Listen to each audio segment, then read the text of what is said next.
Doctor साहब, ठंड में बच्चे को रोज नहलाए, कोई खतरा तो नहीं है? इसको बार बार खांसी जुकाम हो जाता है। नहीं, बच्चों को सर्दियों में रोज नहलाना जरूरी है। जो बच्चे सर्दियों में रोज नहीं नहलाते, उनके अंदर लेस सी जमा हो जाती है, उनकी नाक में, सांस की नलियों में, फेफड़ों में, लंग्स में, सब जगह एक म्यूकस की फिल्म बन जाती है।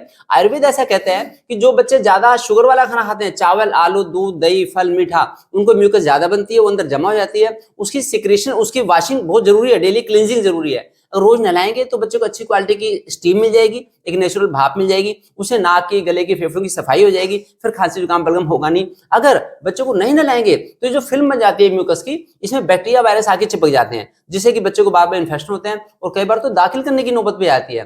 तो एक तो रोज नहलाओ बच्चे को, पहले मालिश करो तिल के तेल से, फिर बच्चे को रोज नहलाओ, और फिर उसे आउटडोर एक्टिविटी भी अच्छी रखो।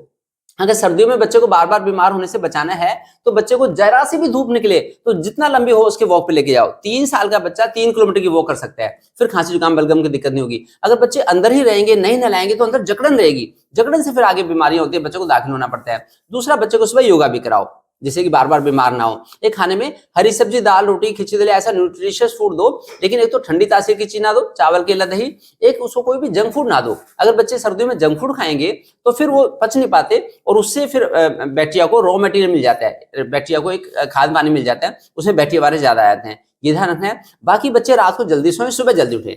जो बच्चा रात को जल्दी सो जाएगा, जैसे शाम को खाना खिलाया हमने 6-7 बजे, फिर 2-3 किलोमीटर की वॉक करा ली, फिर लंबी हमने वॉक कराने के बाद उसको गहरी नींद आ गई, सो गया बच्चा, और सुबह हम सोए सोए की मालिश कर दें, बेशक अर्ली मॉर्निंग में 5 बजे मालिश कर दी, फिर नहला दिया उसे, फिर लंबी वॉक पे लेके गए, और अब योगा भी कर सकता है बढ़िया, है ना। जो 3 साल से बड़ा बच्चा वो योग अच्छी तरह से कर सकता है, फिर उसे खांसी जुकाम बलगम की दिक्कत हो नहीं सकती। और जो बच्चा अंदर ही रहेगा, खाता पीता रहेगा, तो उसमें सिक्रेशन जमा हो जाएंगे, फिर बार बार इन्फेक्शन के चांस बढ़ जाते हैं। आयुर्वेद तो ऐसा रिकमेंड करता है कि बच्चों को अगर कड़वा खाना देंगे, हरी सब्जियां देंगे, फिर खांसी जुकाम बलगम होंगे नहीं। जो सब्जी दाल भी दो बच्चों को, उसमें भी मीठे नीम के पत्ते डाल दो, कड़ी पत्ता का पत्ता हर सब्जी दाल में।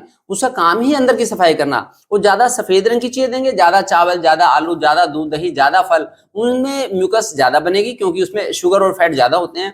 तो शुगर और फैट से बचाव करके सब्जी दाल रोटी दो, डेली योग कराओ, डेली मालिश करो, डेली नहलाओ, फिर बच्चा बीमार नहीं होगा। एक बार बार बीमार होने का कारण है सर्दियों में कि अगर हम बच्चों को ज्यादा सिंथेटिक कपड़े पहनाएंगे या अगर कंबल उड़ाएंगे तो बीमार होगा। अगर बच्चे को ऊन की स्वेटर पहनाएंगे, सूती कपड़े पहनाएंगे, उससे वेंटिलेशन अच्छा रहेगा, बीमार नहीं होगा। रात को कंबल नहीं उठाना, खेस या रजाई उठाना, सूती खेस या सूती शाड़ वाली रजाई, उसमें तो सांस मिलती रहती है, ब्रीदिंग। और अगर कंबल उठाएंगे तो एकदम पसीना आएगा, एकदम हवा का झपका लग जाएगा, फिर बच्चा बीमार हो जाएगा। तो इसलिए छोटी छोटी बातों का ध्यान रख के हम बच्चों को बीमार होने से बचा सकते हैं। ठीक है गुड़िया, आप योग कर लोगे, वॉकिंग के लिए जाओगे, रनिंग के लिए जाओगे, जो मम्मी कहेंगी वैसा खाना देना। ऐसा करना जैसे आपने मालिश करी, नहलाया, बाहर घुमा के लाए, तो 2 तरह की सब्जी बनाओ इसके लिए, 2 तरह की दाल, धनिया की चटनी, चूरमा रोटी, फिर ये फिट रहेगी।